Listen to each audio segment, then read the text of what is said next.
Amen, amen. Frères et sœurs, bienvenue encore à vous sur cet exposé. Bienvenue encore à vous sur cet exposé concernant le conflit entre Israël et la Palestine. Israël et la Palestine. C'est un travail qui a été divisé en trois parties. La première partie, c'est vraiment le retour aux origines de ce conflit-là, puisque ce sont deux nations, vous allez le voir au fur et à mesure qu'on va avancer, qui ne sont pas, même pas si éloignées, mais qui ne sont pas éloignées, ouais, qui ne sont pas du tout éloignés. Ce sont deux frères. En langue française, on les appelle en fait les demi-frères. Voilà, ce sont deux nations qu'on appelle les demi-frères. Et donc, il y a cette première partie-là, on va voir le retour aux origines de ce problème, de qui sont issues ces deux nations, qui est le père, qui est la mère du deuxième frère, ou qui est la mère du premier frère ou du premier fils, et qui est la mère du deuxième fils, et la naissance de ces deux personnages par la grâce de Dieu. Et durant cette deuxième partie, enfin première partie, nous allons commencer justement à aborder le début de ces problèmes-là. Le début de ces problèmes, parce que vous savez, toute chose a toujours son origine. Toute chose a toujours son origine. Donc, on va voir l'origine de ces problèmes-là. On va aussi voir comment Ismaël a été béni par le Seigneur, comment Isaac, qui est l'ancêtre ou qui est le, le père d'Israël, a été béni. On va aussi voir les 12 tribus d'Ismaël. C'est quand même assez bizarre, hein? 12 tribus d'Israël et 12 tribus d'Ismaël. 12-12. Donc, ouais, ce sont deux personnes qui se ressemblent, hein, mais au final, qui ont une grosse différence, qui a une grande différence. Donc, avec le temps, par la raison, on va voir ça. Et puis, la deuxième partie, on va maintenant, en fait, la première partie va beaucoup plus concerner la Bible. On va beaucoup plus s'attarder sur la Bible. Ouais. Que nous dit la Bible concernant ce problème-là? Et ce sont les versets bibliques qui vont nous aider. Et la deuxième partie va beaucoup plus, en fait, parler à partir de la création de l'État d'Israël. Donc, la création, c'est-à-dire quoi? C'est-à-dire qui a créé l'État d'Israël, donc de notre ère, donc de notre temps, les 1900, 1800 et tout, et tout, et tout, et tout, jusqu'à maintenant. Et la troisième partie maintenant, qui sera certainement la dernière, qui va justement nous permettre de pouvoir répondre avec tout ce qu'on a vu, avec nos connaissances à nous, avec tout ce qui se passe actuellement. Bah, c'est cette dernière partie-là qui va nous permettre de revenir sur la question qui avait été posée. Vous voyez? Donc, vous voyez avec moi que la question qui a été posée va venir à la fin, donc à la dernière partie de l'exposé. C'est-à-dire quoi? C'est-à-dire, ben, en fait, c'est une question, comme je disais au départ, c'est une question qui mérite de d'abord parler sur les origines du problème, donc aller en surface de la plaie, de la blessure, pour mieux guérir la blessure. Donc la question venait beaucoup plus en fait en surface, alors que le problème en fait, il est en profondeur. Donc après cela, nous allons aborder cette question-là et nous allons voir ce que le Seigneur nous apprend par rapport à cela. Et c'est un exposé vraiment ouvert. Vous avez droit de donner votre avis. Vous avez droit de, pas forcément de me contredire ou non. Donnez votre avis, même si le contraire au mien, n'hésitez pas. Le but, c'est vraiment en fait d'apprendre durant ce travail.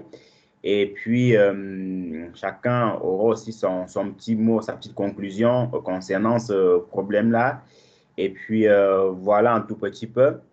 Et pendant que je parle, hein, j'aurai besoin de lecteurs. Voilà, j'aurais besoin de lecteurs. Donc, si vous pouvez déjà tenir votre Bible à la main ou ouvrir des pages bibliques où on pourra aller lire un tout petit peu par la grâce de Dieu. Et aussi, hein, sachant que je suis en train de faire le partage d'écran, donc je ne vois pas les allos, l'ordinateur occupé, les téléphones occupés. Donc, si vous voyez que j'ai sauté un allo ou je n'ai pas pris en compte un allo, j'aurai aussi besoin des sœurs ou des frères pour me dire qu'il y avait un allo et je vous passerai la parole. Maintenant, ceci dit, par la grâce de Dieu, actuellement, j'ai droit à 3 séances. Si on finit avant, gloire à Dieu. Si on finit après, gloire à Dieu aussi, mais on va aller étape par étape, ne pas aller trop vite, ne pas aller aussi trop doucement, mais de manière normale pour que ça soit un thème bénissant et instructif pour tout un chacun. Donc, voilà un tout petit peu comment va se dérouler le travail, frères et sœurs. Amen. Donc, nous allons pouvoir avancer. Et s'il y a aussi des enfants, ils peuvent aussi poser leurs questions. Et justement, j'aurai une question à leur poser tout à l'heure. Donc, bon, c'est vrai qu'on est en pleine semaine. Certains enfants ne sont pas là, mais Johan est là. Johan est là. Et puis, s'il y a d'autres enfants, ils pourront répondre. Je ne sais pas si on va d'abord commencer par les plus petits, Et puis, voilà, je ne sais pas si du côté du frère Sébastien, Ben Sion est là, du côté du frère Franck, Néhémie est là, du côté du frère Donald, notre sœur Léa est là, aussi Aaron et Lovely sont là aussi. Prière juste d'ouvrir le micro, dit oui ou non. Ben est là jusqu'à 20h. Ils sont là. Hein. Daniel, David, ils sont là. Ok. Oui, frère Donald, tu voulais parler?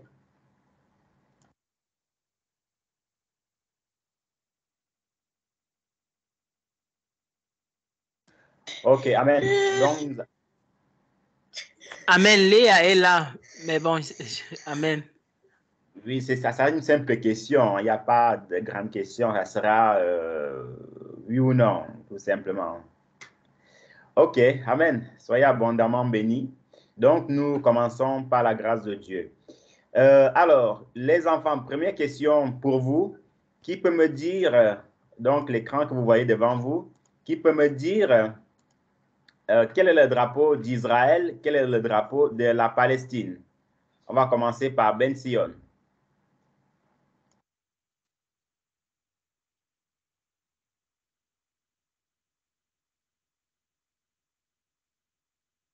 En attendant que Ben réfléchisse. Lequel, c'est ce qui est en haut ou bien c'est ce qui est en bas? Montre. Où est Israël? En bas. Bon, Ben, on dit que Israël c'est en bas et la Palestine c'est en haut.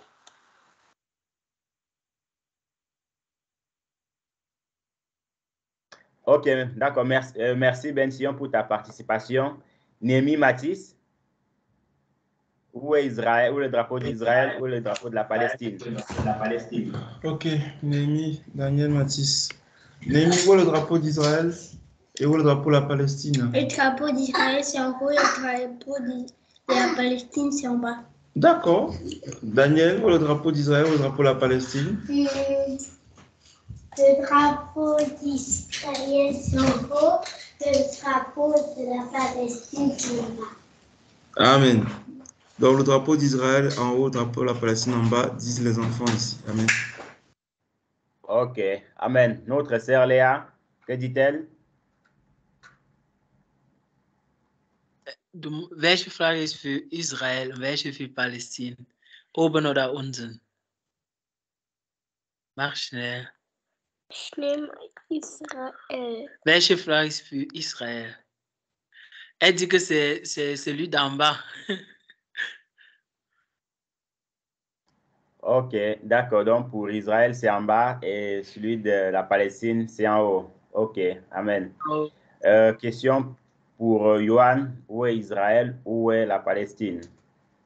Israël c'est en haut et la Palestine est en bas. Ok, Amen. Que le Seigneur, j'espère avoir oublié aucun enfant. Comme je vous ai dit, j'ai vraiment pas... ok, j'ai pas tout l'écran devant moi, mais si jamais il y a un oubli de ma part, n'hésitez surtout pas à me le dire. Amen. Ok, donc, les enfants, bravo déjà à vous. Donc, les enfants qui ont répondu que pour Israël, c'est en haut, ils ont juste. Et ceux qui ont répondu que la Palestine, c'est en bas, ils ont juste. Donc, que le Seigneur vous bénisse abondamment. Amen, amen, amen. Donc, c'est bon pour les enfants, que le Seigneur vous bénisse abondamment. Donc, frères et sœurs, hein, bon, pour les adultes, hein, c'est vrai que le drapeau de la Palestine, c'est un drapeau, quand vous regardez vraiment tous les drapeaux du monde, hein, c'est un drapeau qui ressemble à beaucoup d'autres drapeaux. Par exemple, vous prenez celui du Soudan, il est semblable, celui de la Cisjordanie, il est semblable. Donc, ce sont un drapeau qu'on peut confondre avec beaucoup d'autres drapeaux. Mais sinon, voici le drapeau de la Palestine. Amen. Donc, frères et sœurs, donc, pour la deuxième question, de qui sont issues ces deux nations?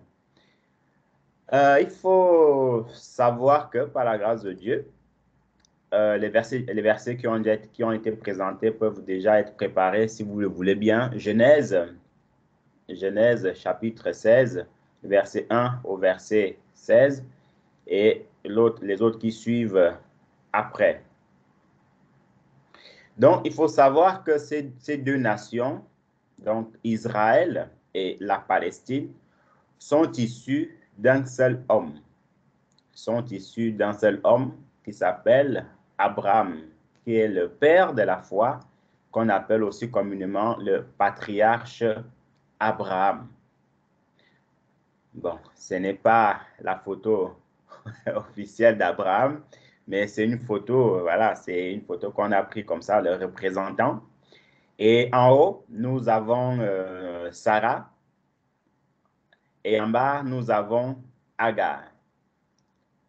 Sarah qui représente la maman d'Isaac et Agar qui représente la maman d'Ismaël.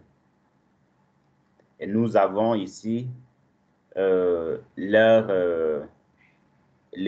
pas forcément leur époux, enfin l'époux, Abraham qui est l'époux de Sarah, et Agar qui est, si on peut le dire, si on ne peut pas dire époux, mais une concubine ou une ménagère d'Abraham. Donc, les frères qui ont trouvé les différents versets, les différents chapitres, peuvent les lire.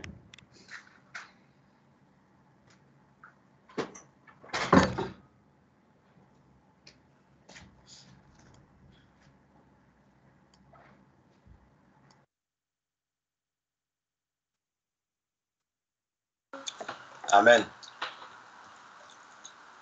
Genèse chapitre 16, le verset 1 à 16. On lit entièrement. Attends, maman. Oui, s'il te plaît, oui. Ok. Sarai, femme d'Abraham, ne lui avait point donné d'enfant. Elle avait une servante égyptienne nommée Agar.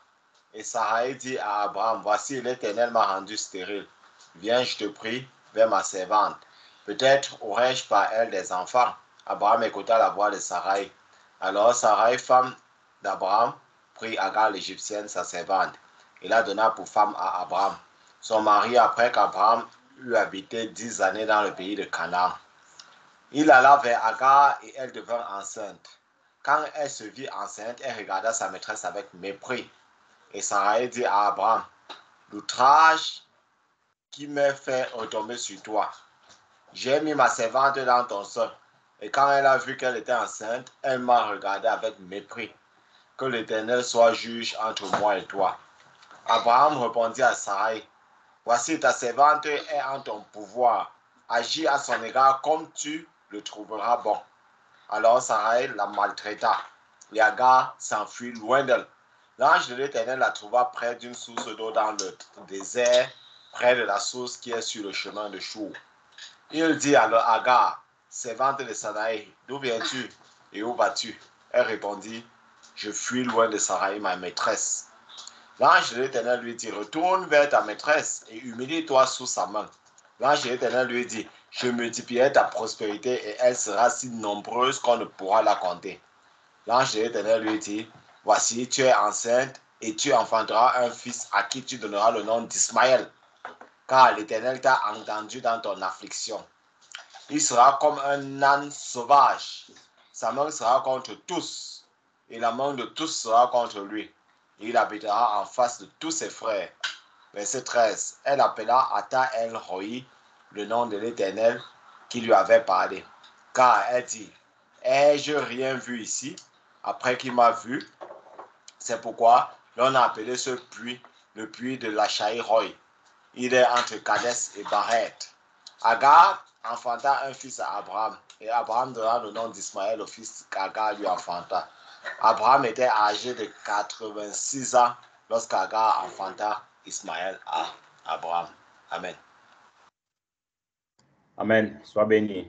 Un autre lecteur. Amen. Je lis ici. Genèse chapitre 21, du verset 1 au verset 7. Je lis dans la version français courant. Et l'Éternel visita Sarah comme il avait dit. Et l'Éternel fit à Sarah comme il en avait parlé. Et Sarah conçut et enfanta à Abraham un fils dans sa vieillesse, au temps fixé dont Dieu lui avait parlé. Et Abraham appela le nom de son fils qui lui était né, et que Sarah lui avait enfanté, Isaac. Et Abraham circoncit Isaac, son fils, à l'âge de 8 jours, comme Dieu le lui avait commandé. Et Abraham était âgé de 100 ans lorsque Isaac, son fils, lui naquit. Et Sarah dit, Dieu m'a donné lieu de rire. Quiconque l'entendra rira avec moi. Et elle dit, qui eût dit à Abraham, Sarah allaitera des fils, car je lui ai enfanté un fils dans sa vieillesse. Amen. Amen. Amen. Merci beaucoup pour vos lectures. Que le Seigneur soit loué, que le Seigneur soit béni. Donc, frères et sœurs, voici vraiment la genèse de la situation actuelle. La genèse qui veut dire le commencement, qui veut dire le début de toute chose. Pour la petite histoire, en fait, d'où sort Agar? Oui, c'est très important de le savoir aussi. D'où sort Agar? Agar, en fait, c'était une servante égyptienne. Donc, c'est une égyptienne en gros. Et l'histoire raconte que Agar, dans son service, et Abraham était parti en Égypte avec Sarah. Et le roi d'Égypte, ayant vu tous les miracles que le Dieu d'Abraham, en fait, faisait au travers d'Abraham, et qu'est-ce que le roi commençait, en fait, à craindre le Dieu d'Abraham et Abraham. Et quand, en fait, il était question qu'Abraham puisse partir de l'Égypte, de là, de ce lieu-là, le roi d'Égypte, donc Pharaon, a dit à Agar, écoute, tu es une servante ici, mais tu seras plus heureuse si tu partais avec cet homme-ci. Si tu partais avec cette famille-ci, tu seras plus heureuse, tu seras plus à l'aise, tu seras beaucoup plus en sécurité. En fait, c'est de là que Abraham et Sarah ont pris Agar. Vous voyez un peu? C'est vraiment de là que cette femme-ci, elle a commencé à faire chemin ensemble avec le couple d'Abraham. Et comme on l'a lu maintenant en revenant à la Bible, qu'est-ce qui s'est passé? Sarah, donc on connaît tous l'histoire, on ne va pas trop s'attarder dessus, mais toujours est-il que Sarah ne pouvait pas enfanter. Comment dirais-je, elle voulait donner un héritage, une succession à son mari. En fait, c'est comme on dit, en voulant bien faire, on a mal fait. Et encore là, bon, il faut dire que dans le contexte actuel, dans l'ancien temps, c'était quasiment permis. Vous voyez un peu, c'était quasiment permis. Mais en voulant bien faire la mal fait, c'est-à-dire quoi? C'est-à-dire, elle voulait donner une postérité à son mari et vous donner en fait une descendance à son mari, ce qui est tout à fait normal parce que nous, en tant qu'hommes, bah, si on a des biens, il faut bien les léguer à quelqu'un. Si on part de ce monde et on n'a ni fils ni fille, on va faire comment? Donc, Sarah, dans ce stress-là, elle a dit à Abraham, va auprès de cette servante et fais un enfant. C'est aussi à peu près comme aujourd'hui, il y a des femmes stériles et dès que, il y a aussi maintenant d'autres femmes qui accouchent, elles prennent l'enfant qu'elles ont accouché et donnent ça à une autre femme que, tiens, voici un fils que j'ai fait pour toi. Je ne sais pas si vous avez déjà vécu ça, qu'une autre femme accouche d'un enfant et le donne à une femme stérile pour dire que, bon, tu ne peux pas accoucher, mais pour que tu ressentes un tout petit, ce qu'on appelle l'amour maternel, comment on élève un enfant, en fait, cet amour, cette affection avec un enfant, on te le donne, je te le donne. Donc, c'est dans le sens, même s'il est vrai que, en donnant en fait cet enfant-là à la femme, ça ne sera pas vraiment son fils, le fils de ses entrailles, si on peut le dire ainsi. Mais c'est beaucoup plus en fait symbolique, c'est beaucoup plus pour que cette femme-ci, elle puisse nourrir un enfant, elle puisse prendre soin d'un enfant, et puisse le prendre comme son propre enfant. Voyez? Donc, c'était à peu près dans le sens là. Mais malheureusement, on s'en rend compte que quand Agar est tombée enceinte, on commence à voir les petits feux oranges du début du problème, les petits feux oranges du début de ce conflit. Qu'est-ce qui s'est passé? La Bible dit que Agar, elle a commencé à regarder Sarah d'un mauvais œil. D'un mauvais œil. Et Sarah, ayant vu cela, elle a dit à Abraham, cette femme-ci, elle ne va pas continuer ainsi à la maison. Tu dois la chasser, tu dois la virer. Et Abraham a dit à Sarah, OK, il n'y a pas de problème. Je vais écouter ce que tu as dit. Alors, Abraham a viré Agar. Et l'ange dans le désert, l'ange est apparu à Agar avec Agar est enceinte en disant que retourne auprès de ta servante et humilie-toi. Pourquoi elle devait s'humilier? Parce que elle a commis un acte qui n'était pas bon. Que on te garde chez toi comme esclave, on te paie ton argent, on te fait la grâce de porter l'enfant du patron, mais tout ce que tu commences à faire maintenant, c'est de regarder ta patronne d'un mauvais œil. C'est de regarder ta patronne comme si tu étais au-dessus d'elle. En fait, c'est propre à l'être humain, en fait. Il suffit de donner quelques droits à un être humain qui n'avait aucun droit pour qu'il commence, entre guillemets, à nous marcher dessus, pour qu'il commence, en fait, à maltraiter les gens. Et c'est ce que Agar, elle a commencé à faire. Elle a commencé à vouloir être au-dessus de Sarah. En gros, elle se disait que, bah, tu vois, tu ne peux pas enfanter. Moi, je ne peux pas enfanter, donc je suis supérieur à toi. Tu vois, maintenant, je suis avec ton mari, donc je suis supérieur que toi. Mais ce qu'elle ignorait, c'est que, quoi qu'il en soit, quoi qu'il advienne, elle restait esclave. Et Abraham ne pouvait pas abandonner Sarah à cause d'elle. Raison pour laquelle Abraham n'a même pas hésité à la chasser. Raison pour laquelle Abraham n'a même pas discuté avec Sarah en disant que oui, mais tu sais, non. Abraham a dit, OK, c'est ta servante, on va la renvoyer. Vous voyez? Elle est retournée auprès de son patron. Elle s'est humiliée et elle a eu cet enfant-là. Et en continuant, voyez-vous, frères et sœurs, la Bible dit que Sarah et Abraham ont continué à intercéder, jusqu'à ce que Isaac soit né. Jusqu'à ce que Isaac soit né. Et le Seigneur a répondu à la prière de Sarah, au point même où, quand les anges sont venus annoncer que Sarah devait être enceinte, qu'elle devait accoucher l'année prochaine, elle a commencé à rire. Vous voyez, elle a commencé à rire et ce rire-là l'a poursuivi jusqu'à la naissance d'Isaac, puisque la définition d'Isaac, c'est rire. Vous voyez, c'est rire. Mais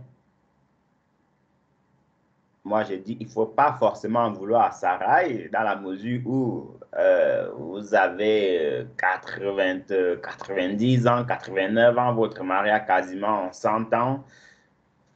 Bon, ok, on espère, on croit, et puis on va voir ce qui va se passer. On est sûr de rien, on avance quand même comme ça, et tout, et tout, et tout, et tout, et tout. Donc, quand on nous annonce une telle nouvelle, on s'est dit, ok, parfois on éclate de rire, on explose de rire que moi, à mon âge, je n'ai pas encore enfanté. Moi, à mon âge, j'ai doublement, triplement la ménopause. Je n'attends plus rien. J'ai vu seulement jour le jour. Et puis, si le Seigneur veut me visiter, il me visite. Donc, c'était en fait l'état que Sarai, en fait, vivait à cette époque-là.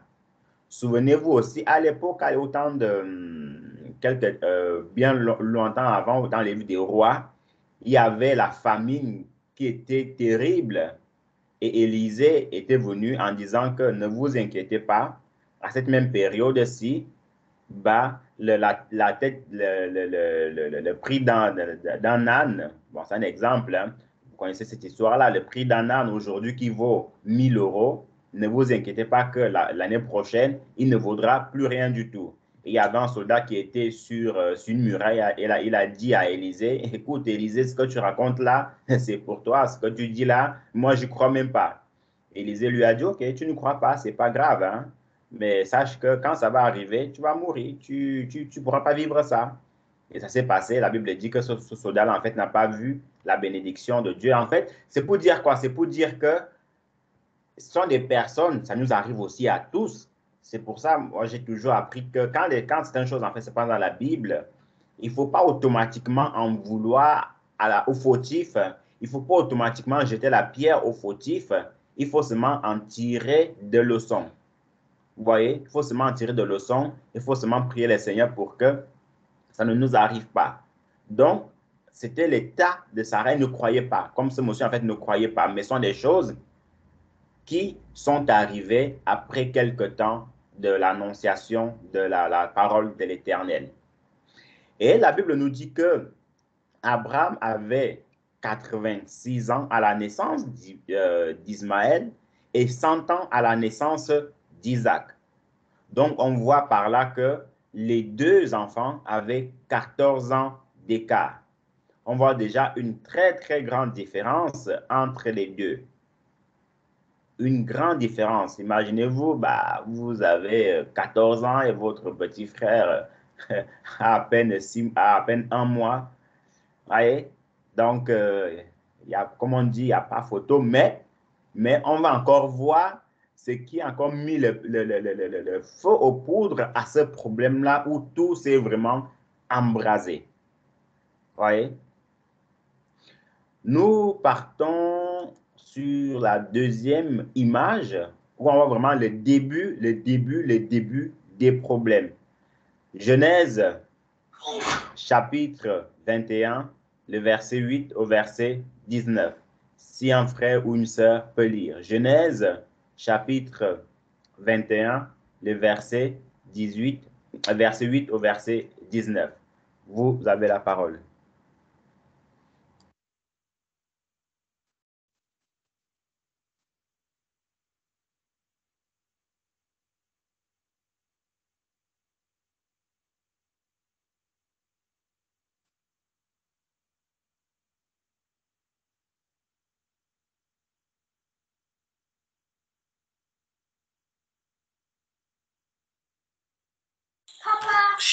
Amen. Nous allons lire. Ok, vas-y frère, vas-y frère. Amen. Ok, je lis de ce côté, merci. Genèse chapitre 21 à partir du verset 8 jusqu'au verset 21. Et l'enfant grandit et fut sévré.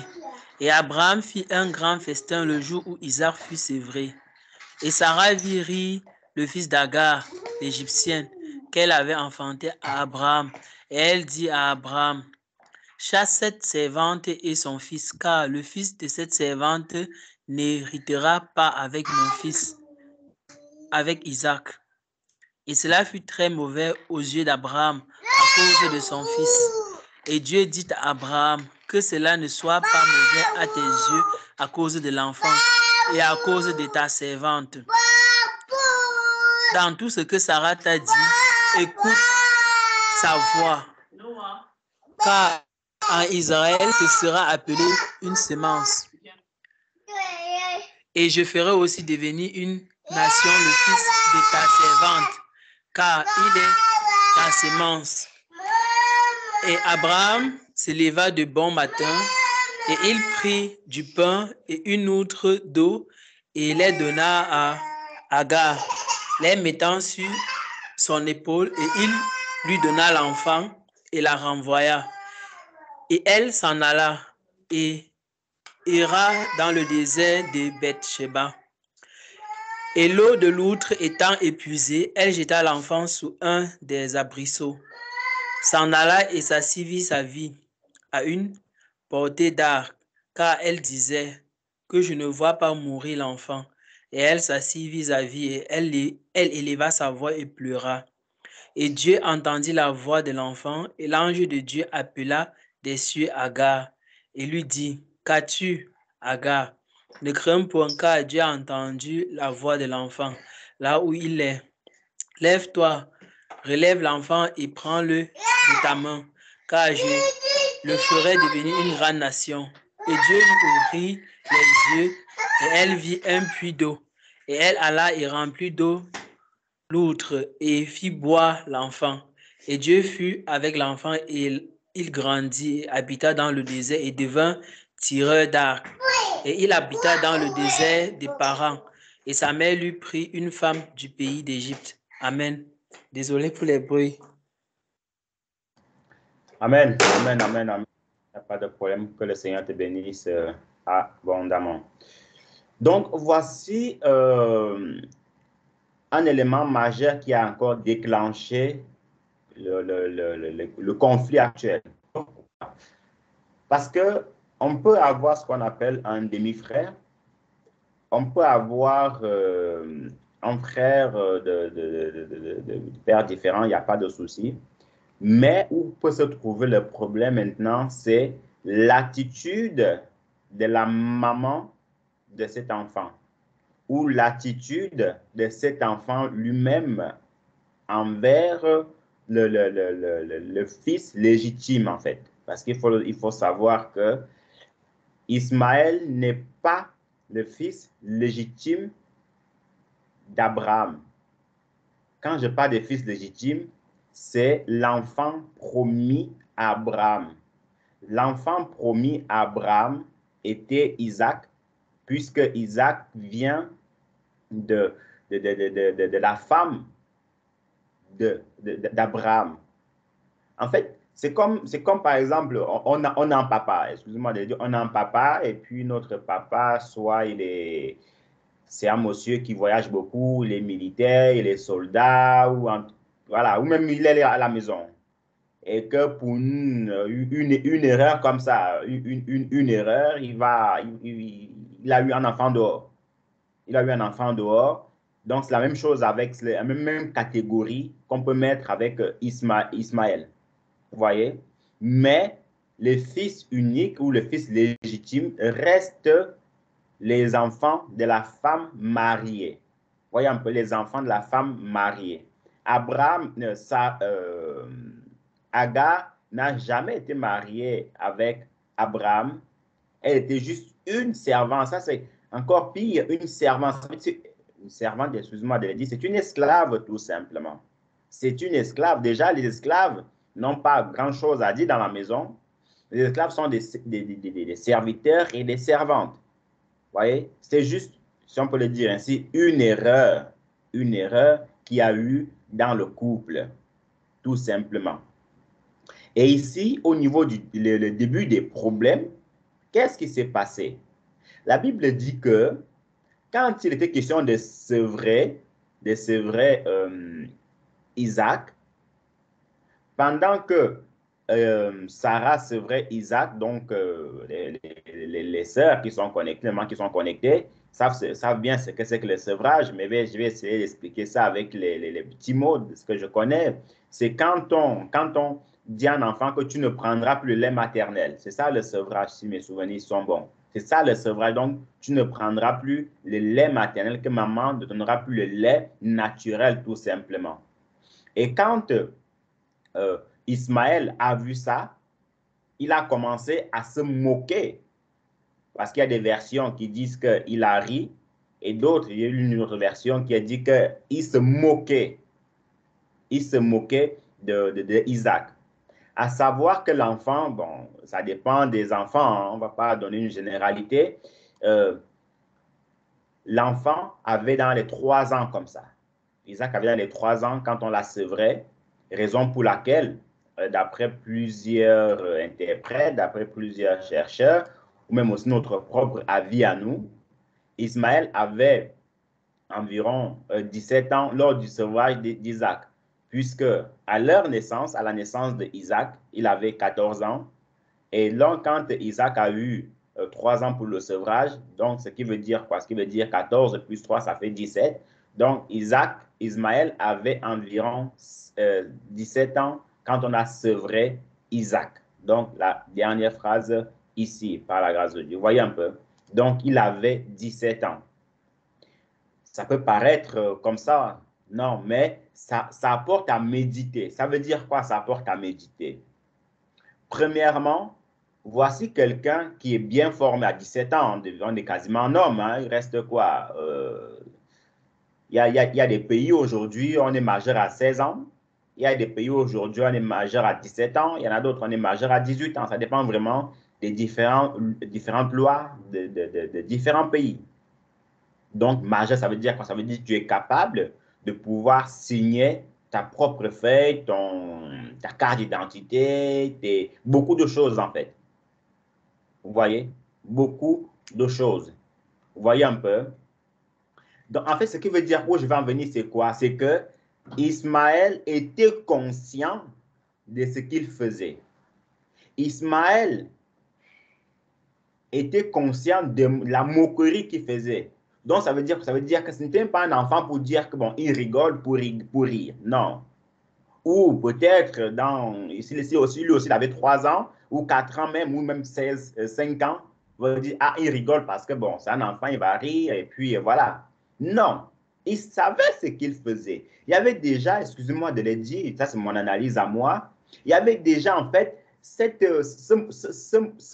mauvais cœur-là, en fait, ce mauvais cœur de la moquerie, ce mauvais cœur entre guillemets, regarde-moi celui-là, ce cœur de quelqu'un, en fait, je m'en foutisme. Parce que comment est-ce que tu peux rire quand on s'œuvre entre guillemets, ton petit frère de 3 ans? C'est même le genre de grand frère qui devrait dire, OK, courage, petit frère, c'est pas évident, mais moi, je suis passé par là, donc ça va aller, et tout, et tout, et tout. Non. Ce qu'il trouve à faire, c'est rire, c'est se moquer. Donc, on voit encore, tout comme sa maman au départ, comme sa maman en fait, a fait envers Sarah, en ayant les yeux hautains, si on peut le dire ainsi, les yeux hautains, les yeux orgueilleux envers Sarah, c'est le même comportement que Ismaël a ici. Ce qui a encore énervé Sarah, en fait, c'est qui cette famille? Ils sortent d'où les deux là? Quand on vous héberge à la maison, vous avez à manger, ta mère déjà, on l'a pris en Égypte et toutes ces choses-là, voici la récompense que vous nous donnez. 1, ta mère se moque de moi. 2, te voici encore en train de se moquer de mon fils. Qu'est-ce qui ne va pas? Et du coup, on les a tous virés. Et en les virant, on va prendre une question, on doit ici qui se lève, donc notre frère Johan a il veut parler, donc on va peut-être lui laisser parler. Donc, frère Johan, nous t'écoutons. Amen. Tout à l'heure, j'ai écouté que tu as dit que Ismaël n'était pas le fils légitime d'Abraham parce que il n'avait pas pris, Abraham était pas ça. Agar n'était pas la femme d'Abraham.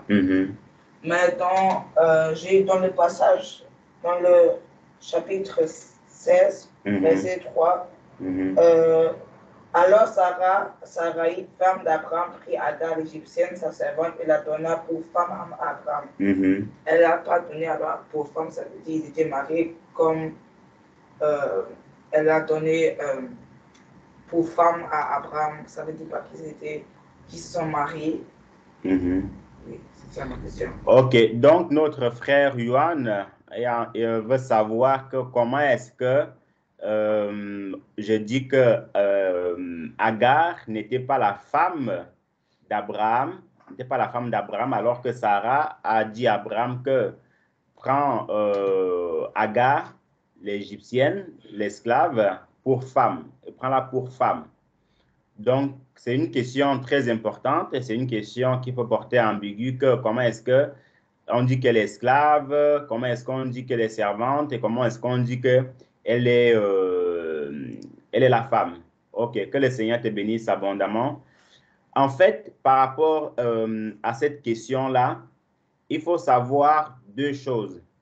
La première chose, c'est que nous tous, hein, dans toute l'histoire, hein, sans forcément besoin de lire, enfin, pas forcément de lire la Bible, mais dans notre connaissance à nous, nous tombons tous d'accord et unanimes que Sarah était la femme légitime à cette époque-là, puisque la Bible dit que Abraham a eu une autre femme après la mort de Sarah qui s'appelait Ketura. Voyez? Donc, elle, ce n'était pas une concubine, c'était une femme après la mort de Sarah. Vous voyez? Mais dans la continuité de l'histoire que nous voyons, nous savons tous que Abraham avait pour femme légitime Sarah. Et elle avait une esclave qu'on appelait Agar. Maintenant, pourquoi Sarah dit que prend cette servante comme femme? Il faut savoir que dans l'ancien temps, beaucoup il y avait cette expression-là, femme, il y avait cette expression-là, mon frère, et tout, et tout, et tout. Et même dans la relation qu'il y avait entre Abraham et Lot, Abraham va appeler Lot mon frère. Vous voyez? Va appeler Lot mon frère. Ce qui est vrai. Mais de l'autre côté, si on suit bien la généalogie des deux personnes, Lot était le neveu d'Abraham. Ce qui veut dire quoi? Ce qui veut dire que si Sarah appelle Agar ici, femme d'Abraham, ça veut dire qu'automatiquement, il y a deux femmes. Abraham avait deux femmes à cette époque-là. Mais nul ne peut dire qu'Abraham avait deux femmes. C'était une femme légitime. En fait, quand on parle de légitime, Yohan, c'est une femme que tu as mariée. Femme légitime. Donc, ça veut dire que c'est la tienne. Par exemple, quand on dit maman ici, c'est ta maman légitime. Donc, c'est ta maman qui t'a accouché. Donc, c'est au niveau des papiers. Quand on regarde les papiers, on va voir que c'est Yohan tel, fils de tel. Donc, fils de maman, avec le nom de maman. Donc, c'est ce qu'on appelle légitime. Mais maintenant, comme il y a aussi beaucoup d'enfants, par exemple, il y a beaucoup d'enfants dans le monde qu'on adopte. Adopte, ça veut dire quoi? Ça veut dire qu'on donne à d'autres mamans. Et ces femmes-là, ce ne sont pas des mères légitimes. Donc, ce ne sont pas les mamans qui ont accouché ces enfants-là. Ils ont juste pris soin de ces enfants-là. Ils sont devenus comme leurs mamans, mais ce ne sont pas leurs mamans légitimes. Donc, légitime, ça veut dire quoi? Ça veut dire que c'est quelque chose qui t'appartient. C'est de là, en fait, que tu es issu. C'est la maman qui t'a accouché et non la maman qui t'a hébergé ou qui t'a nourri toute ta vie. Donc ici, Sarah emploie juste, après, bon, tu as lu dans une version, mais si on parcourt aussi d'autres versions, on verra que les noms changent. Il y a cette version que tu as lue, ça nous dit que c'est prends-la pour femme. D'autres vont peut-être dire que prends-la pour concubine, prends-la pour esclave, prends-la servante, et ainsi de suite, ainsi de suite. Donc, c'est aussi, en fait, entre guillemets, beaucoup de recherches, mais toujours, c'est que Ça dépend des versions, mais ce qu'il faut savoir, c'est que si Sarah dit ça ici, c'est beaucoup plus en fait pour que Sarah, Agar est la servante de cette famille-là, elle est l'esclave ou la concubine. On peut aussi appeler Agar concubine, entre guillemets, concubine. On ne peut pas dire concubine parce que concubine, ça veut dire que c'est quand même une femme que tu comptes te marier ou tu vis avec. Mais Agar, c'était juste en fait, si on peut le dire, un intermédiaire pour que le couple d'Abraham et Sarah avant la naissance d'Isaac puisse avoir un enfant. C'était juste un intermédiaire. En fait, c'est quoi l'intermédiaire? C'est quelqu'un qui sert juste d'aide pour régler un problème. Donc, c'était le cas d'Agar tout simplement. Mais Agar n'a jamais et ne sera jamais, bibliquement parlé, la femme légitime d'Abraham. Et d'ailleurs, si je te pose même la question aujourd'hui, que qui était la femme d'Abraham, tu me répondras quoi toi-même? Voilà, donc tu vois que tu me réponds que Sarah, mais par contre, si je te pose la question que comment s'appelait la servante d'Abraham et de Sarah, tu me répondras quoi? Non, parle fort. Ok, donc comme tu vois, comme tu réponds à cette question-là, donc il ne faut pas que le mot femme ici te trouble, que pourquoi on l'appelle femme, mais c'était parfois aussi des appellations qu'on avait, et aussi ça dépend aussi des versions bibliques qu'on lit. Oui, donc une dernière question. Si je peux rester sur la question, pendant que tu expliquais, comme tu disais, j'ai regardé plusieurs versions, j'ai même cherché et en allemand, en français aussi. Et dans les deux cas, on écrit que c'est la femme d'Abraham. Ok. Ici, on dit la femme, mais en allemand, on disait la deuxième femme d'Abraham. Ça veut dire, Sarah, c'est la première femme et Abraham, c'est la deuxième, et Agar, c'est la deuxième femme d'Abraham. Ok. Là, tu as lu en deux langues différentes. Mais la version, c'est peut-être Darby, Louis II, Osterval, Martin, français courant. Ça sont les versions différentes. Mais tu as lu au niveau de la langue. Mais c'est pas mal. Donc, peut-être on y reviendra dessus lors de la prochaine fois. Mais il faut lire au niveau des différentes versions. Donc, on y reviendra. Ou même si je trouve un passage qui parle le contraire, on y reviendra, il n'y a pas de souci. Mais toujours, c'est comme tu as même aussi lu, que Sarah a donné Agar, la servante, comme femme. Donc, on commence par une servante et on termine comme femme. Il faut aussi dire qu'il y a le mot comme. Comme ici, ce n'est pas officiel. Ça veut dire que si on dit, par exemple, tu joues au foot comme Zidane, yeah? Si on dit que tu joues au foot comme Zidane, est-ce que tu es Zidane? Voilà. Donc, ça ne veut pas dire que tu es Zidane, mais tu as les caractéristiques de Zidane. Ou si on te dit que tu parles comme l'apôtre Paul, ça ne veut pas dire que tu es l'apôtre Paul, mais tu as les caractéristiques de l'apôtre Paul. Donc, comme ici, ne pas forcément dit officiellement que c'est la personne, c'est la femme, mais ça veut juste dire en fait que, sachant que Sarah était dans le désespoir, elle a dit ok, va avec elle, prends-la comme femme, prends-la pour femme. Et tu comprends aussi avec moi qu'une femme vraiment ne peut pas donner son mari comme ça à une autre femme. Non, c'est juste que Sarah voulait quelque chose, un enfant, pour hériter de la bénédiction qui suivra plus tard. Mais voilà un tout petit peu quelques demandes de réponses. Et dans la méditation, on ira encore lire d'autres versions. Mais ce qu'il faut savoir ici, c'est que à cette époque-là, et même pas forcément à cette époque-là, mais Sarah, Agar, n'a jamais été la femme d'Abraham. Elle était la servante d'Abraham ou, entre guillemets, la concubine. Concubine, pourquoi? Concubine parce qu'il a eu une relation avec elle. Mais sinon, ça s'est juste terminé là. Et tu vois que plus tard, on ne parle même plus d'elle. On ne parle même plus d'elle. Pourquoi? Parce que elle n'était pas destinée, c'était une erreur, si on peut le dire ainsi. Voilà, c'était une erreur et l'erreur a été corrigée, mais par la suite, il y a eu des conséquences sur lesquelles on est en train de parler actuellement. OK, donc nous allons donc avancer et s'il y a d'autres questions, hein, frère Yohan, n'hésite pas à les donner. Même ici sur le partage, n'hésitez pas à vous signaler.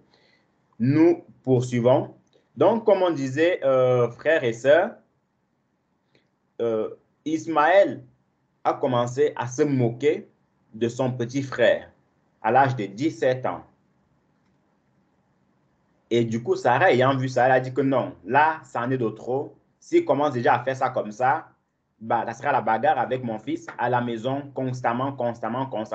Donc, il était mieux que les deux-ci, en fait, puissent s'en aller, puissent quitter la maison. Et c'est ce qui a été fait.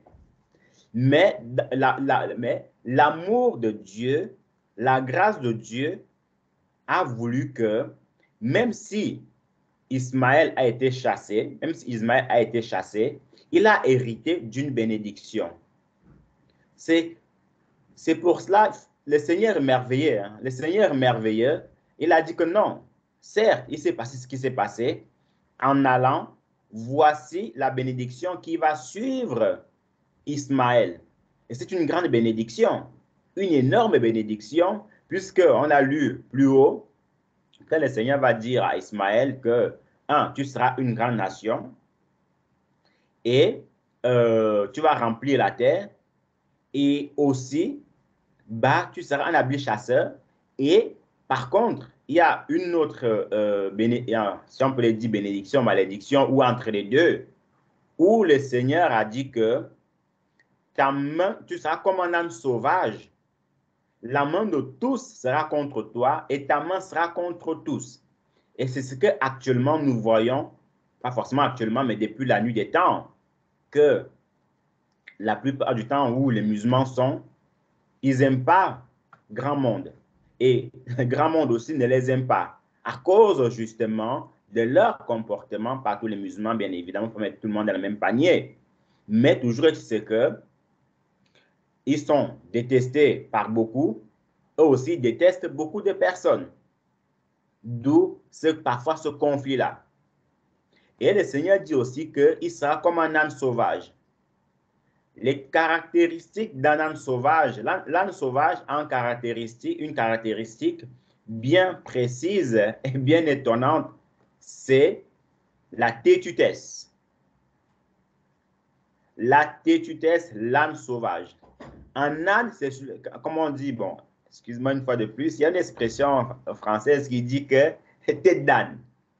En fait, quand on dit que tu as une tête d'âne, ça veut dire que tu es têtu, tout simplement. Tête d'âne, tu es têtu, tu n'écoutes pas, tu ne fais pas comment on te dit de faire, tu fais qu'à ta tête. Et c'est malheureusement comme ça, la plupart des musulmans, une fois de bon, beaucoup sont têtus, hein, même tout le monde, hein, ce n'est pas forcément les musulmans, tout le monde est têtu, mais toujours c'est qu'il y a quand même en fait un petit haut degré de têtutesse chez certaines personnes des musulmans. Ce n'est pas moi qui donnais cette prophétie-là, c'est le Seigneur. Et beaucoup d'entre nous dans le monde, nous le remarquons. Vous voyez un peu? Et quand la bénédiction du Seigneur sort ou quand son oracle sort, ça s'accomplit toujours. Vous voyez? Donc, c'est ça, en fait, aussi ce qu'on voit de nos jours.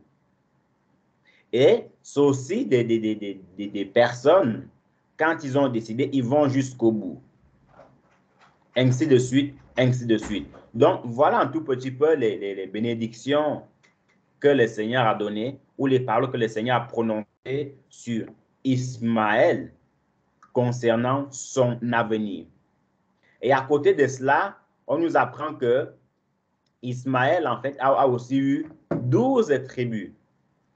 Donc voici les noms. Il y a Nebajot, puis Kedar, Abdel, Mixam, Mishma, Douma, Massa, Ada, Tema, Jétur, Nafish et Kedma. Donc, voilà les 12 tribus d'Ismaël avec leurs noms qui sont répandus dans l'Arabie, en Égypte, puisque la Bible nous dit que, premièrement, Ismaël a pris une Égyptienne, donc de la nationalité de sa mère. Ils sont installés dans ces vallées dans du désert. Et c'est là, en fait, qu'il a eu ces 12 tribus-là qui sont aussi étendues. Et d'après beaucoup de recherches, hein, donc ils se sont beaucoup plus étendus dans des pays comme l'Égypte, l'Arabie Saoudite, le Soudan et la Cisjordanie, tous ces pays-là, en fait. C'est là-bas qu'ils se sont beaucoup plus installés. Donc, frères et sœurs, jusqu'à présent, est-ce que vous avez des questions ou est-ce qu'on peut avancer?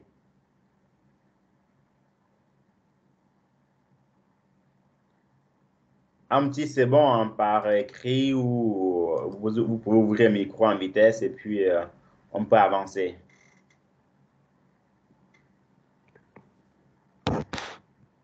Amen, c'est bon pour moi. Ok, Amen. Que le Seigneur reçoit loué, que le Seigneur soit béni.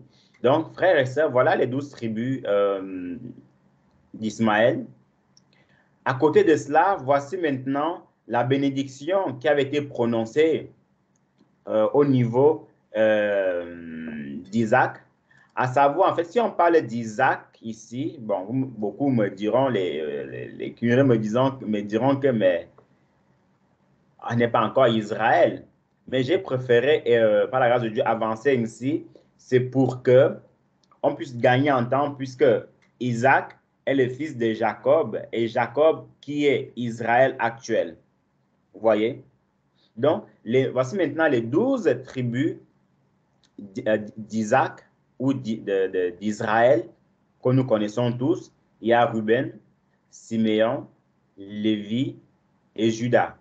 Il y a Issachar, Zabulon et Benjamin, Dan et Nephtali, Gad et Aser. Donc, voilà l'équilibre. Ismaël avec ses 12 enfants. Israël, il y a beaucoup de ish hein, dans ces mots-là. À savoir, frères et sœurs, que à chaque fois que vous voyez un nom, c'est terminé par EL à la fin. En fait, ça veut dire c'est Dieu. Oui, chaque nom, je chercherai la définition, j'avais même vu ça, je n'ai pas pu noter, la définition d'Ismaël, d'Agar et tout, et tout, et tout, et tout. Mais toujours, c'est qu'à chaque fois que vous voyez un nom, surtout dans la Bible, c'est terminé par EL à la fin, ça veut dire c'est Dieu. Par exemple, Elohim, Elohim, El Shaddai, Ézéchiel, Ismaël, Israël. Donc, c'est le nom de Dieu aussi, en fait. Vous voyez? Donc, c'est très important aussi de le savoir. Donc, voilà un tout petit peu, frères et sœurs, pour l'avancement des différentes tribus. Maintenant, avant de terminer, on va voir la dernier PDF hein, concernant cette partie. C'est, j'ai même pas pu, c'est la carte, hein, la carte de ces pays-là, qui est aussi très, très intéressante, dans la mesure où, on l'avait dit bien avant, c'est que aujourd'hui, frères et sœurs, la Palestine, que nous appelons aujourd'hui Palestine, ce n'était pas la Palestine dans les temps anciens. C'était rien que, comme on dit, les Philistins. Regardons un tout petit peu, premièrement, la carte et regardons aussi, j'ai oublié comment on appelle ça, la légende, voilà, la légende. En bleu, vous avez l'Empire d'Assyrie. En bleu foncé, il y a l'Empire d'Assyrie. En bleu clair, royaume de Damas, royaume d'Amon, ainsi de suite, ainsi de suite. Mais ce qui va aussi beaucoup nous intéresser ici, c'est les Philistins, donc ce qui est à peu près en, on va dire, 1, 2, 3, la quatrième tribu à partir du bas. la 4e tribu à partir du bas. Donc, après tribu d'Arubu. Et quand on voit leur légende, on voit qu'à côté, il y a Asdod, donc là où sont passés les événements que nous parlerons par la suite. Il y a Ascalon ou Achelon, et en dessous, il y a Gaza. En dessous, il y a... Tu parles de l'espace qui est orange, c'est ça, non, frère? Oui, orange, un orange un peu spécial comme ça, oui. En tout cas, vous pouvez lire là où il y a marqué Philistin. Là où il y a marqué les Philistins, Okay, vous voyez, là où il y a marqué... Comment? Non, je disais que c'est bon, amen. D'accord. Là où il y a marqué Philistin, vous regardez en fait la couleur, c'est à l'extérieur, là où il y a la mer Méditerranée. Vous voyez? Donc, à l'époque, les Palestiniens, c'était des Philistins de l'ancien temps. Et Gaza, en fait, qui dit Philistin, dit aussi, il y a une ville qui était chez les Philistins, donc je vous laisse me répondre, c'était quelle ville? En fait, quand on parlait des Philistins, il y avait toujours une ville qui sortait. Celui qui a trouvé pour ouvrir directement le micro. Gaza. Un indice. Pas loin. Non, pas loin, frère. C'est pas loin. Non, les Philistins, je parle des Philistins. Et puis, quand on parle des Philistins dans la Bible, il y avait un nom qui sortait. Comment? Sidon. Non. Souvenez-vous de Goliath. Il venait d'où de Goliath? Goliath. On disait que Goliath de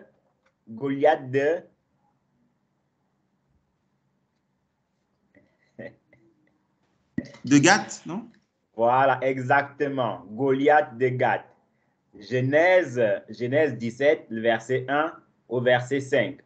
Palestine égale à Philistin, Gaza égale à Gath. Donc, Goliath de Gath. Et on se souvient de ce grand combat quand il est venu pour confronter. On peut même le lire. Hein, le frère qui a trouvé peut faire signe et puis on va lui laisser la parole. Donc, je vous laisse quelques temps pour trouver. Une fois que vous avez trouvé, faites-moi signe pendant que je vais parler. Donc, voilà Gaza. En fait, Gaza était Gath à l'époque. Et Gath, c'était une ville des Philistins, d'où Goliath de Gath. Mais avec le temps, beaucoup de noms ont été changés, ainsi de suite, ainsi de suite. Et je précise aussi qu'avec le temps, une fois de plus, il y a eu beaucoup de batailles, il y a eu beaucoup de modifications, il y a les gens qui sont venus, qui ont séparé, qui ont donné à Israël telle ville, en fait, qui ont marqué les frontières. Vous voyez, donc il y a eu beaucoup de changements. Il y a eu beaucoup de changements durant les temps, raison pour laquelle il était normal de séparer cet exposé-ci en 3 parties et voir comment les choses étaient reparties au fur et à mesure des temps. Et j'aurais aussi appris qu'en fait, l'Angleterre a joué un grand rôle dans cette, comment dirais-je, dans cette partie-là, en fait. L'Angleterre a joué un grand rôle à l'époque, hein, à l'époque, l'Angleterre a joué un grand rôle entre ces pays-là, ainsi de suite, ainsi de suite. Donc, si un frère a trouvé Genèse 17, verset 1, verset 5, il peut lire.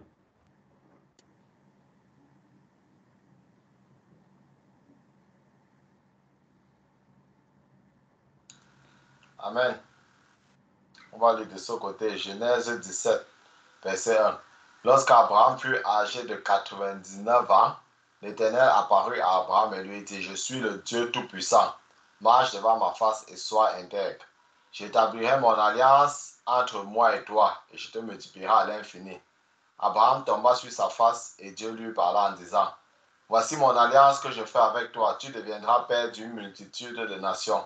On ne t'appellera plus Abraham, mais ton nom sera Abraham, car je te rends père d'une multitude de nations. Amen. Ok, Amen, merci beaucoup pour ta lecture, mais je crois que je me suis trompé de texte, c'est pas le bon, mais c'était en fait le texte qui parlait de la bataille entre Goliath et David, quand Goliath venait pour confronter les Hébreux. Et on disait que qu'il est cet incirconcis, ce Goliath de Gath, qui vient de Gath, pour insulter le Dieu d'Israël. Donc, c'est le texte exact. Mais bon, mais toujours, tu sais que, frères et sœurs, ayant un tout petit peu, comme moi, analysé cette carte-ci, et avec la légende, on voit comment est-ce que les Palestiniens qu'on appelle aujourd'hui, les Philistins qu'on appelle aujourd'hui les Palestiniens, n'ont juste été changés. Et vous avez aussi les différentes villes qui appartenaient aux Philistins, et les différentes villes aussi qui appartenaient à Israël. Et il y a aussi un texte qu'on va lire, il ne faudra juste pas que j'oublie, ou qu'on avait même abordé lors d'où est exposé dans le livre de Juges chapitre 1, à partir du verset 17 là-bas, où la Bible dit que Israël a combattu contre son ennemi et a conquis la ville de Gaza. Voilà, la ville de Gaza. Donc, et quand on parle de conquérir quelque chose, ça veut dire maintenant, ça t'appartient. Donc, Israël a conquis cette nation-là, cette ville-là, et ça a été à sa possession. Donc, voilà un tout petit peu, frères et sœurs, pour la première partie de ce travail. La deuxième partie, comme on le disait, va concerner la création de l'État d'Israël, le premier fervent défenseur de la Palestine, les différentes intifadas. On va voir c'est quoi les intifadas, les différentes tentatives d'accord de paix et leur échec, la création du Hamas, et qui est-il? La création du Hezbollah, et qui est-il? Et les différents pays ennemis qui entourent Israël. Donc, voilà un tout petit peu, frères et sœurs, ce qui nous attend lors de la deuxième partie. En attendant, est-ce que vous avez des questions? Est-ce que vous avez des ajouts concernant ce qui a été dit, frères et sœurs? Je lis le passage, c'est 1 Samuel 17.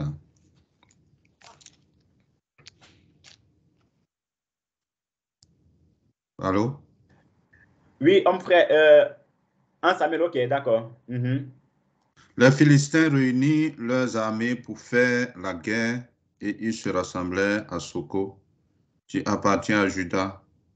Ils campèrent contre Soko et Azeka, à Éphèse d'Amin. Saül et les hommes d'Israël se rassemblèrent aussi. Ils campèrent dans la vallée de Térébine. Et ils se mirent en ordre de bataille contre les Philistins. Les Philistins étaient vers les montagnes d'un côté et Israël était vers la montagne de l'autre côté. La vallée les séparait. Un homme sortit alors du camp des Philistins et s'avançant contre les deux armées, il se nommait Goliath. Il était de Gath et il avait une taille de 6 coudées et un enfant. Amen. Goliath de Gath. Amen.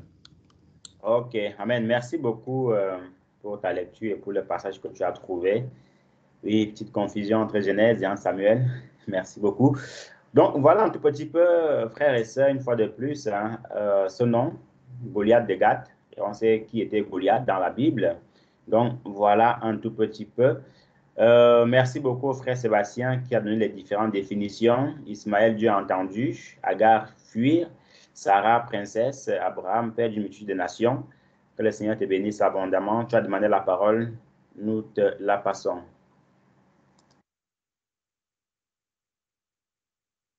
Amen. C'était d'une part pour lire, que Dieu te bénisse tout d'abord déjà pour tout ce qui a été présenté ce soir. C'était d'une part pour lire le passage sur le Philistin de Gath, à savoir Goliath, et d'autre part aussi pour faire une remarque un peu surprenante. La remarque surprenante, c'est que Agar s'appelait déjà Fuir. Agar veut dire fuir. En réalité, c'est un nom qui est en réalité de l'arabe, et guide quelque chose comme ça qui veut dire fuir. Donc, elle avait déjà ce nom-là, et dans la suite de sa vie, on a vu qu'elle était en train de fuir, elle a été chassée. Donc, on m'a expliqué qu'elle portait déjà un nom qui qui est en train de dessiner sa destinée, en quelque sorte. C'est un peu la remarque que j'ai faite à ce niveau qui est un peu surprenante. Puisque ce n'est pas un nom qu'elle a reçu de Dieu comme on a vu pour d'autres. On a vu Abraham qui a été transformé en Abraham à cause de la promesse qui arrivait. Et pour Agar, par contre, depuis la base déjà, elle s'appelait Free. Comment expliquer cela? Amen. Amen, amen, amen. Que le Seigneur te bénisse abondamment. C'est une bonne question. Je pense que la réponse, elle est, bon, pour ma part, très simple. Hein. Elle se même se trouve en fait dans ce que tu as dit, dans la mesure où Abraham était déjà en fait dans le Seigneur. Vous voyez, Sarah dans le Seigneur, Isaac dans le Seigneur. Et quand on voit Ismaël, il est né d'un père qui est dans le Seigneur, donc il ne pouvait que prendre un nom en confirmant en fait le Seigneur. Mais par contre, pour Agar, comme on l'a dit au départ, c'était une Égyptienne. Et l'Égypte, en fait, on connaît tous, c'est la magie et tout. En tout cas, ils avaient un autre Dieu. D'où, certainement, en fait, ses parents lui ont donné, en fait, le nom qui a la définition de leur Dieu ou qui n'a entre guillemets, une définition, voilà, voilà, peut-être que ça sonnait bien. Peut-être que ça sonnait bien et du coup, on donnait ça et puis la définition sonnait moins bien. Vous voyez, en gros, elle ne connaissait pas le Seigneur, le Seigneur que nous servons, au contraire d'Abraham, de Sarah, raison pour laquelle elle a porté ce nom, on lui a donné ce nom-là. Et une fois de plus, on voit encore comment, comme on dit, comment les noms, la définition des noms nous rattrape en fait. Parce que on t'appelle fuir. On t'appelle fuir. Voilà la réponse. Tu passes que tout ton temps à fuir. Voyez? Donc, ce n'est pas bon, en fait. Donc, une fois de plus, méditons encore sur le nom que nous donnons à nos enfants parce que ça peut les suivre par la suite. On voit l'exemple 2 fois de suite, elle a fui.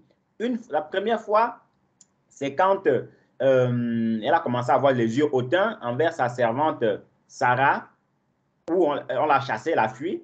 La deuxième fois, c'est quand son fils a commencé en fait à voir aussi les yeux hautains ou à mépriser son petit frère, son petit demi-frère, elle a encore fui. Voilà, il n'y a pas. C'est une triste réalité, c'est une triste réalité, mais ça nous enseigne aussi. Donc voilà un tout petit peu, frère Sébastien, pour ta question. Je ne sais pas si c'est bon à ton niveau.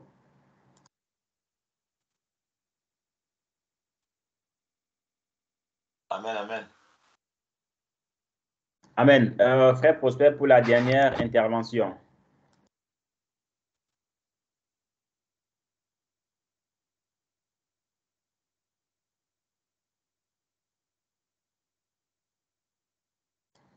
Si le frère Prosper prend, on ne l'entend pas.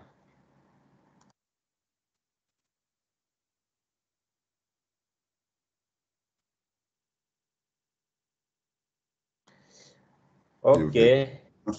Oui, allô? Vous m'entendez? Oui, frère, oui. Ouais. Au Oui, fait, là, j'étais bon. en train d'appuyer ton micro. Puisque le partage d'écran, ça fait que j'ai 2 micros ici. Amen. Oui, au fait, oui, tu as répondu à la question. Je voulais seulement ajouter un élément.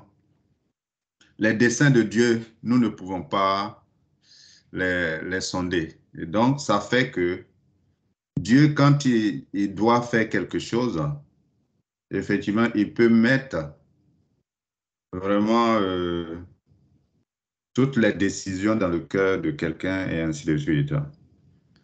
Et la réponse que tu as donnée, à partir du moment où elle ne vient pas d'une lignée vraiment qui craint Dieu, et que Dieu, dans le dessein de Dieu, voici peut-être ce qui va se passer, effectivement, a poussé vraiment ses parents à donner ce nom-là, pour que effectivement ce nom puisse accomplir le dessein de Dieu. Amen.